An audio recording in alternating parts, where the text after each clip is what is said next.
সন্তান কান্না করলেই হাতে মোবাইল তুলে দিচ্ছেন বাবা মা। অনেক শিশুর এমন অবস্থা হয়েছে যে মোবাইল ছাড়া তারা খেতেই চায় না। কেউ কেউ আবার ঘুমের মধ্যেও ফোন স্ক্রল করছে। শিশুদের এই অতিরিক্ত স্ক্রিন নির্ভরতা নিয়ে নতুন করে উদ্বেগ তৈরি করেছে আইসিডিডিআরবির একটি গবেষণায় দেখা গেছে ঢাকার শিশুরা প্রতিদিন গড়ে প্রায় ৫ ঘন্টা সময় কাটাচ্ছে ডিজিটাল স্ক্রিনে। এর ফলে ব্যাহত হচ্ছে ঘুম, বাড়ছে স্থূলতা ও মানসিক স্বাস্থ্য ঝুঁকি।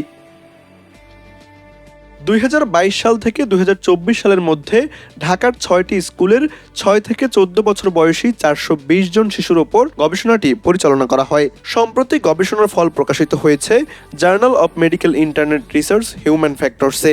এতে দেখা যায় অংশ নেওয়া শিশুদের ৮৩% আন্তর্জাতিকভাবে নির্ধারিত সীমার চেয়ে বেশি সময় বিনোদনের জন্য স্ক্রিন ব্যবহার করছে। গবেষণায় আরও উঠে এসেছে উদ্বেগজনক কিছু তথ্য। প্রতি ৩ জন শিশুর মধ্যে একজন চোখের সমস্যায় ভুগছে। প্রায় ৮০% শিশু নিয়মিত মাথা ব্যথার কথা জানিয়েছে। প্রয়োজনের তুলনায় শিশুদের ঘুম কম হচ্ছে ১ থেকে ৩ ঘন্টা। এছাড়া প্রতি ৫ জন শিশুর মধ্যে ২ জন এক বা একাধিক মানসিক স্বাস্থ্য সমস্যায় আক্রান্ত। গবেষকরা শিশুদের সাক্ষাৎকার, শারীরিক পরীক্ষা এবং আন্তর্জাতিকভাবে স্বীকৃত প্রশ্নপত্রের মাধ্যমে তাদের স্ক্রিন ব্যবহার, ওজন ও মানসিক অবস্থার তথ্য সংগ্রহ করেন। তাদের মতে, রাতে দীর্ঘ সময় স্ক্রিন ব্যবহারে মস্তিষ্ক উত্তেজিত থাকে, ফলে স্বাভাবিক ঘুমের চক্র ব্যাহত হয়। একই সঙ্গে খেলাধুলা ও শারীরিক পরিশ্রম কমে যাওয়ায় বাড়ছে স্থূলতার ঝুঁকি।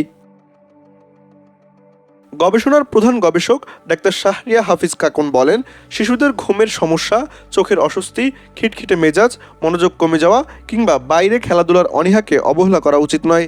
এগুলো অতিরিক্ত স্ক্রিন ব্যবহারের লক্ষণ হতে পারে।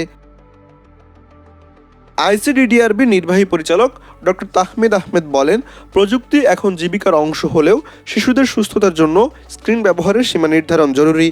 বিশ্ব স্বাস্থ্য সংস্থার পরামর্শ অনুযায়ী স্কুলগামী শিশুদের বিনোদনমূলক স্ক্রিন টাইম দিনে ২ ঘন্টার মধ্যে রাখা উচিত।